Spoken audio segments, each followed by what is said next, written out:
ବାଚସ୍ପତି ମହୋଦୟ, ଆଜି ସପ୍ତଦଶ ବିଧାନସଭାର ତୃତୀୟ ଅଧିବେଶନରେ ରାଜ୍ୟପାଳଙ୍କର ଅଭିଭାଷଣ ଉପରେ ଆସିଥିବା ଧନ୍ୟବାଦ ପ୍ରସ୍ତାବକୁ ମୁଁ ପୂରାପୂରି ରୂପରେ ସମର୍ଥନ କରିବା ସହିତ ବିରୋଧୀ ଆଣିଥିବା ସଂଶୋଧନ ପ୍ରସ୍ତାବକୁ ମୁଁ ବିରୋଧ କରୁଛି। ଉପବାଚସ୍ପତି ମହୋଦୟ, ମୁଁ ଆଜି ସକାଳୁ ଗୃହରେ ଚାଲିଥିବା ଭାଷଣ ଶୁଣୁଥିଲି ଏବଂ ବର୍ତ୍ତମାନ ମୋର ବନ୍ଧୁ ବଡ଼ ଭାଇ ଗୌତମ ବୁଦ୍ଧ ଦାସ କଥା ରଖିଲେ ଯେ ରାଜ୍ୟପାଳଙ୍କ ଅଭିଭାଷଣ ଯେଉଁ ଥିଲା ସେଥିରୁ ଅଧାରୁ ଅଧିକ ତାଙ୍କର କ୍ରିୟାକଳାପ ଥିଲା। ମୁଁ କେବଳ ଗୋଟିଏ ପାରାଗ୍ରାଫ ପଢ଼ିବାକୁ ଚାହେଁ ଏବଂ ମୋର କଥା ଆରମ୍ଭ କରିବି। ପାରାଗ୍ରାଫ ନମ୍ବର 5ରେ ସ୍ପଷ୍ଟ ଭାବରେ ଉଲ୍ଲେଖ କରିଛନ୍ତି, ହୃଦୟରେ ଆଶା ଓ ଭବିଷ୍ୟତ ପାଇଁ ଦୃଷ୍ଟିମୟ ରଖି 2024 ସାଧାରଣ ନିର୍ବାଚନରେ ଓଡ଼ିଶାବାସୀ ନିରନ୍ତର ପରିବର୍ତ୍ତନ ବାଛିଛନ୍ତି। ଅସମ୍ଭବ ଲାଗୁଥିବା ପରିବର୍ତ୍ତନକୁ ଅପେକ୍ଷା କରି କ୍ଳାନ୍ତ ହୋଇପଡ଼ିଥିବା ଜନସାଧାରଣ ମୋ ସରକାରଙ୍କ ପ୍ରତିଶ୍ରୁତି ଗ୍ରହଣ କଲେ, ଯିଏ ସେମାନଙ୍କ କଥା ଶୁଣିବ, ବୁଝିବ ଏବଂ କାର୍ଯ୍ୟ କରିବ। ସେମାନଙ୍କ ମତଦାନ କେବଳ ଏକ ରାଜନୈତିକ ନିଷ୍ପତ୍ତି ନଥିଲା, ବରଂ ଏହା ଏକ ଆସ୍ଥାର ପରିପ୍ରକାଶ ଥିଲା। ଏକ ଉଜ୍ଜ୍ୱଳ ଦିଗନ୍ତକୁ ଆଖିରେ ରଖି ପରିବର୍ତ୍ତନର ଆଶା ଓ ଭରସା ନେଇ ସେମାନେ ମୋ ସରକାରଙ୍କ ଉପରେ ଦାୟିତ୍ୱ ନ୍ୟସ୍ତ କରିଥିଲେ, ଯିଏକି ଗରିବଙ୍କ ଆଶା, ଯୁବକମାନଙ୍କ ଆକାଂକ୍ଷା, କୃଷକଙ୍କ ସ୍ୱପ୍ନ ଏବଂ ମହିଳାମାନଙ୍କର ଲକ୍ଷ୍ୟକୁ ସାକାର କରି ଏକ ଅତୁଳନୀୟ ସମୃଦ୍ଧିର ନୂତନ ଯୁଗ ଆରମ୍ଭ କରିବ। ଯେଉଁଦିନ ଲୋକ ପରିବର୍ତ୍ତନ କଲେ ଏବଂ ଯେତେବେଳେ ମୁଖ୍ୟମନ୍ତ୍ରୀଙ୍କର ନାଁ ଦିଲ୍ଲୀରୁ ଆମର ମାନନୀୟ ପ୍ରଧାନମନ୍ତ୍ରୀ ନରେନ୍ଦ୍ର ମୋଦିଜୀ ଘୋଷଣା କଲେ, ଆଦିବାସୀ ନେତା, 4 ଥର ବିଧାୟକ, ଯିଏକି ବହୁ କଷ୍ଟ ସ୍ୱୀକାର କରିକିରି ବିରୋଧ କରିକିରି ଆପଣଙ୍କ ସରକାର ଦ୍ୱାରା ବାରମ୍ବାର ପ୍ରତାରିତ ହେଇକି ଯେ ମୁଖ୍ୟମନ୍ତ୍ରୀ ହେଲେ, ତାହା ଆପଣଙ୍କର ଦେହକୁ ଗଲା ନାହିଁ ଏବଂ ଆପଣ ଅସହିଷ୍ଣୁ ହୋଇକରି ଯେତେବେଳେ ଜଣେ ଲୋକଙ୍କୁ କରାଗଲା, ଆଦିବାସୀ ଅଧ୍ୟୁଷିତ ଅଞ୍ଚଳକୁ କରାଗଲା, ସେତେବେଳେ ଆପଣ କହୁଛନ୍ତି ଯେ ଚକା ଆଖି ସବୁ ଦୁଖୁଛି। ଚକା ଆଖି ସବୁ ଦୁଖୁଛି। ନବୀନ ବାବୁଙ୍କ ଚକା ସବୁ ଦୁଖୁଛି, ସବୁ ଦେଖୁଛି, ସେଥିପାଇଁ ଆପଣ ସେପଟେ ବସିଛନ୍ତି, ଆମେ ଏପଟେ ବସିଛୁ। ଏବଂ ଏ ଗୃହର କାର୍ଯ୍ୟ 1 ଘଣ୍ଟା ବୃଦ୍ଧି କରାଗଲା। ନବୀନ ବାବୁ କହୁଥିଲେ ଯେ ଲ ଆଣ୍ଡ ଅର୍ଡର ଡବଲ ଇଞ୍ଜିନରେ ଫେଲ ହେଇଛି। କଣ ଡବଲ ଇଞ୍ଜିନରେ ଫେଲ ହେଇଛି ଲ ଆଣ୍ଡ ଅର୍ଡର? ବୋଧେ ଭୁଲିଗଲେ ନବ ଦାସ ଆପଣଙ୍କର ବିଧାୟକ ଥିଲେ, ତାଙ୍କୁ ଦିନ ଦ୍ୱିପହରେ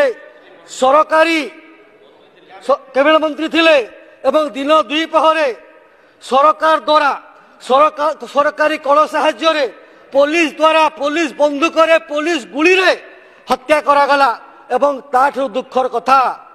ଆପଣ ନବୀନ ବାବୁ ଯାଇଥିଲେ ଆପୋଲୋ ହସ୍ପିଟାଲ, ମୃତଦେହ କରି ହାତ ଯୋଡ଼ି ନମସ୍କାର କରିଥିଲେ ଏବଂ ଏହାପରେ ତାଙ୍କୁ ମୃତ ଶରୀର ଉପରେ ଶବ ବ୍ୟବଚ୍ଛେଦ କରାଗଲା। ତାର ପ୍ରମାଣ ଆମେ ଅନେକ ଥର ଦେଇ ସାରିଛୁ। ଝାରସୁଗୁଡ଼ା ଡାକ୍ତର ମଧ୍ୟ କହିଛନ୍ତି ଯେ ସେ ଝାରସୁଗୁଡ଼ାରେ ମୃତ୍ୟୁବରଣ କରିଥିଲେ, ତାଙ୍କର ହାର୍ଟ ବନ୍ଦ ହୋଇ ସାରିଥିଲା। ଏଇ କଣ ଲ ଆଣ୍ଡ ଅର୍ଡର ରୂପ ଥିଲା? ଆଉ କହିବି, ଯେତେବେଳେ ଆମ ଯୁବ ମୋର୍ଚ୍ଚାର କାର୍ଯ୍ୟକର୍ତ୍ତା ମାନେ, ମୁଁ ମଧ୍ୟ ଥିଲି, 22 ଜଣ କାର୍ଯ୍ୟକର୍ତ୍ତା ଲ ଆଣ୍ଡ ଅର୍ଡରକୁ ଯେତେବେଳେ ଗଲେ ଘେରାଉ କରିବାକୁ, ଆପଣଙ୍କୁ ଅସହିଷ୍ଣୁ ହୋଇକରି ଆମକୁ 54 ଦିନ ଧରି ଜେଲରେ ବନ୍ଦ କରିଦେଇଥିଲେ। ତାର ଯଦି ଆପଣଙ୍କର ପାଖରେ ସମାଧାନ ଅଛି, ତାର ଉତ୍ତର ମୁଁ ଜାଣିବାକୁ ଚାହିଁବି। ଏବଂ ଆଉ ଗୋଟେ କଥା, ଯେତେବେଳେ କହିଲେ ଭିଜନ ନୁହେଁ ଭାଷଣ ସରକାର, ଭିଜନ ନୁହେଁ ଭାଷଣ ସରକାର, ମୁଁ ନବୀନ ବାବୁଙ୍କର ଉକ୍ତି ଶୁଣୁଥିଲି, ଭିଜନ ନୁହେଁ ଭାଷଣ ସରକାର। ମୋର ବିଧାନସଭାରେ ହଳଦୀପାଲି ପଡ଼ିଆଠାରେ 2016 ମସିହାରେ 100 ଟଙ୍କା ବୋନସ ଘୋଷଣା କରିଥିଲେ। ଗୋଟେ ସମ୍ବଲପୁରରେ ଗୀତ ଅଛି, ଗୀତ ଟ୍ରେଣ୍ଡ ଚାଲିଛି, ମାମୁ ମତେ ଦେଇଥିଲେ ହଳଦୀ ଗିନା କିଏ ବେଟି ନେଲାରେ। କାହାକୁ ମାମୁ ବନେଇଲେ ସେ ନବୀନ ବାବୁ? ମାମୁ ବନେଇଲେ ଲୋକମାନଙ୍କୁ, ଚାଷୀମାନଙ୍କୁ। ହଳଦୀପାଳି ପଡ଼ିଆରେ ଦେଇଥିବା 100 ଟଙ୍କା ପ୍ରତିଶ୍ରୁତି ପୂରଣ କରିପାରିଲେ ନାହିଁ। ଯେତେବେଳେ 8 ବର୍ଷ ପରେ ଇଚ୍ଛାପାଲି ପଡ଼ିଆଠାରେ ମାନ୍ୟବର ମୁଖ୍ୟମନ୍ତ୍ରୀ ମୋହନ ଚରଣ ମାଝୀ ମହୋଦୟ ଚାଷୀଙ୍କର ଇଚ୍ଛା ପୂରଣ କଲେ, ଆପଣ ଅସହିଷ୍ଣୁ ହୋଇକରି ଆପଣ ମାନେ ଭୋକ ବିକଳ ତାଟିଆ କାମୁଡ଼ିବାର କାମ ଆପଣ କରୁଛନ୍ତି। ଏବଂ आउ गोटे कथा कही आपण माने जे मु देखुली इनफ्लेशन रेट प्राइस हाइक कथा कही आप डाटा आपण तो सबू ज्ञानी गुणी लोक आमे तो आज्ञा मली मुंडिया लोक एपटे बसीचु हठात सरकार पलि आसीचु आपण दुख लगुच सही पारु नांती टे डाटा फाटा आमे टिके नेबाकू चेष्टा करितलु जदि भूल अछि आपण क्षमा करिवे टिके उत्तर देबे महोदय जो प्राइस हाइक कथा कहउतिले जे 2025 मसिया फेब्रुआरी मासरे 6.05 जो इन्फ्लेशन रेट अछि आपण टिके पूर्व सरकार आपण कथा समय जानतु 2023 फेब्रुआरी डिसेंबर मध्य रे 7.6 रु 8.73 आज्ञा प्राइस हाइक थिला आपणकर समय रे एवं ताहाकू आमे चेष्टा करी कमेई करी 2024 नवेम्बर रे 6.78 को आनलु एवं आज 2025 फेब्रुआरी रे 6.05 अछि धीरे धीरे आज्ञा से कथा कमुची एवं आपणक जो तथ्य भूल दौचंती ताकू सुधार करंतु जदि भूल हेतिबे क्षमा करिवे बार बार मिछ कथा कही ओडिशा लोकंकु तो 24 वर्ष धरि भ्रमित कले एवं आउ गोटे कथा आपण कहउतले मु तार उत्तर देबाकू चाहूची आपणकू भी गौतम बुद्ध भाई को भी उत्तर देबाकू चाहूची एवं पूर्वतन मुख्यमंत्री और वर्तमान रो विरोधी दल नेता नवीन बाबू को उत्तर देबाकू चाहूची आज्ञा जेतेबेले 24 वर्ष धरी जेतेबेले वर्षा होतुला बात्या होतुला बन्या होतुला सेतेबेले नवीन बाबू देखा नथिला बिल्कुल देखा नथिला कोई जाउ नथिले हठात तांकर बुद्धि उदय हैला भाविले वर्षा जनित क्षति होई देखिबाकू जिबा किरण गुमास्ता फोन कला रेडी कर चासी को जड़े फुल पैंट पिंधला चासी स्कूटी रे आसिले तांकर ना प्रशांत परिडा आज्ञा आपण टीवी देख प्रशांत परिडा आसिले सालेपुर रे कोटरपांचल रे आसिले आज्ञा बाइक धरि करी हाफ पैंट खोल हाफ पैंट पिंधिले गंजी पिंधिले राइट तो सत्य कथा टिके सुनि दियंतु टिके सुनि समस्त सुनि दियंतु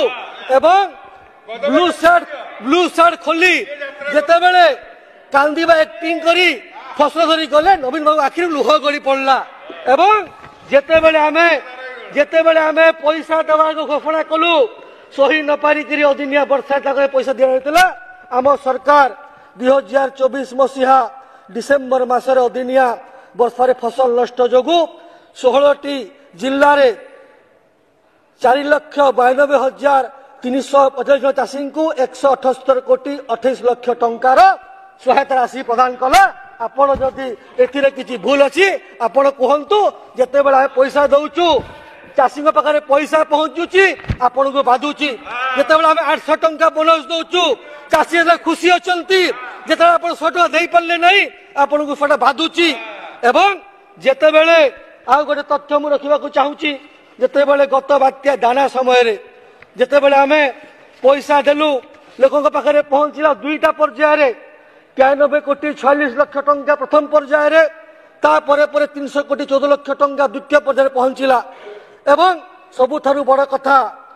3 दिन भितरे क्षय क्षति आकलन हला एवं चतुर्थ दिन पैसा देवा आरंभ हला एटा होची डबल इंजन सरकार जो कथा आपण पचारथिले तार उत्तर आपण पाई गले कि नै आपण उत्तर दियंतु एवं एहा परे मु कहिबाकू चाहूची जेतेबेले गोटिए विषय रे आपण कहउचंती एवं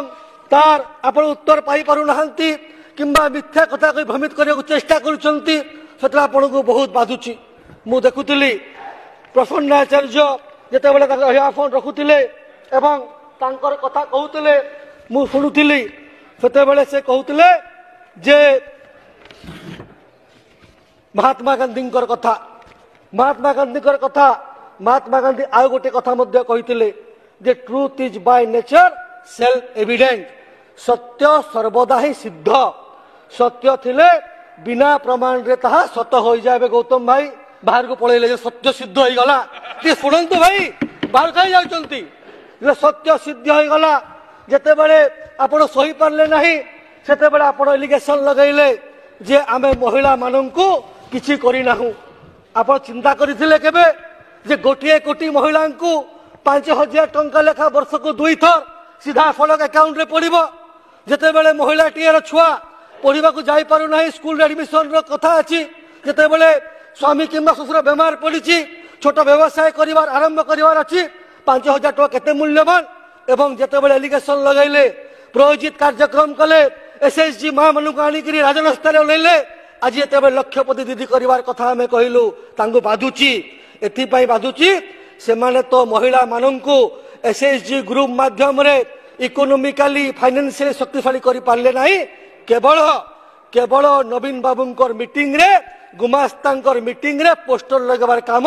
रैली लगेबार काम कले एवं ताकू निर्यातित करी तांको समय रे 2024 फेब्रुआरी मासरू तांको दरमा बंद कर देथिले सुनी ताकू लज्जा लागुची से गृह त्याग कर चलती से माने एवं आमे आसिला परे लक्षपति दीदी तैयारी करिवु एवं महिला माननकू सशक्त करिवु एवं तांकर विकास प्रति निश्चित रूप से ध्यान देबु। उपबाचस्पति महोदय अनेक कथा अच्छी कहवाई मु बुझुली जे जो भली भाव से माने विभिन्न प्रस्ताव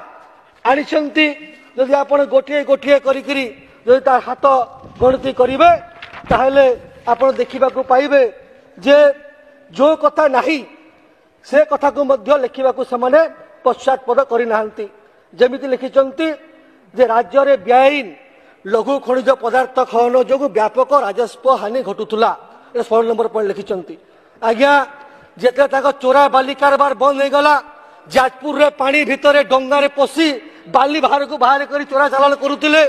एवं विभिन्न जगह रे बाली माफिया माने सक्रिय थिले जेते बेला हम सरकार आसिला पले बाली खदान बंद हो गला मरम खदान बंद हो गला ताको बाधुची एवं बाधिला लिखुचंती जे राजस्व लॉस होची राजस्व सरकार रो क्षति हो नाही राजस्व बीजेडी मान नेता मानकर बीजेडी दलाल मानकर क्षति होची ताको स्वीकार करिया को धैर्य धरंतु एवं चेष्टा करंतु। आ गोटे कथा लिखिथिले राज्यर क्रीड़ा उन्नति पाई पंचायत तथा ब्लॉक मानकरे मिनी स्टेडियम हॉस्टेल रो स्थापना गुरुत्व न देबा मु दुखर सहित जणाया को चाहूची आज्ञा जे आपनकर उक्ति पूरा पूरी भाबरे भूल व्यापक भाबरे भूल। मुख्यमंत्री घोषणा करिसंती जे आगामी दिन रे एवं तार सर्वे काम हेलानी जे प्रत्येक ब्लॉक रे स्टेडियम निर्माण हेबो स्टेडियम छोट मोट स्टेडियम नुहे 15 रु 20 कोटी टंका खर्च हेबो 15 एकड़ जगह निर्माण हेबो एवं क्रीड़ा भित्तिभूमि पाई हॉस्टेल मध्य तैयारी हेबो यह संगे संगे प्रत्येक पंचायत रे पंचायत हेडक्वार्टर किंबा पाखरे मध्य स्टेडियम निर्माण हेबो ओडिसा रो पिला एइटो खेलिकरी बाहर को जाइकरी देश विदेश रे ना कमेबे ओडिसा रे क्रीड़ा भूमि रो भित्तिभूमि रो विकास हेबो ए कथा आपण देखिचंती दुख लागुची लज्जाबोध मध्य लागुची जो कथा हमें करि छारिचु ताकू मध्य आपण कहिचंती जे उल्लेख कले नाही परितापर विषय कोन परितापर विषय आ गोटे परितापर विषय जे लिखिथिले जे राज्य रे खाली थिबा लक्ष लक्ष स्थायी सरकारी पदवी पूरण पाई पदक्षेप न नेबा आज्ञा विगत 24 वर्ष मध्य जो सरकार कौनसी पदक्षेप नहीं सरकारी चाकरी पाई से उत्तर रखिथिले एवं आ गोटे कथा कहबाकू चाहे आम आसिला परे शिक्षक नियुक्ति देवा संगे संगे आम पाखरे जो डाटा अच्छी जे अद्यावधि समस्त विभाग रो मोट 96,995 कोटी खाली थिबा मूल पदवी 40,827 कोटी पदवी को पूरण करने पाई अनुमोदन करा जाई अछि एवं एही अनुमोदित पदवी 34,954 कोटी पदवी को संपृक्त नियुक्ति प्रदानकारी संस्था को नियुक्ति प्रक्रिया करने निमंते प्रेरण करा जाई अछि। तो जे कथा न लिखिबा कथा लिखिचंती से माने बोधे मते लागुची कॉपी पेस्ट कर आदत हो जाइछि गत सरकार रे जो सबु दौले संशोधन प्रस्ताव कांग्रेस भाई मैंने कॉपी पेस्ट कर पठे दिया आज्ञा या प्रस्ताव थिला ए काराम भाई प्रस्ताव थिला डाक्टर साहब प्रस्ताव थिला पढ़ुली केमती एटा हला हमें तो करि सारिचु स्टेडियम रो कथा हमें कहि सारिचु मुख्यमंत्री घोषणा करिसंती आ तोरे कले एवं खाली पदवी कथा कहितले सबु सबु सबु कष्ट सबु कथा आरंभ हो सारिची नियुक्ति सरिची स्टेडियम रो मैप सरिची काराम भाई पुणी आउथरे कहीं आपण कहउचंती एवं एवं आ गोटे कथा मु कहबा को चाहूची आज्ञा जे दादन रो कथा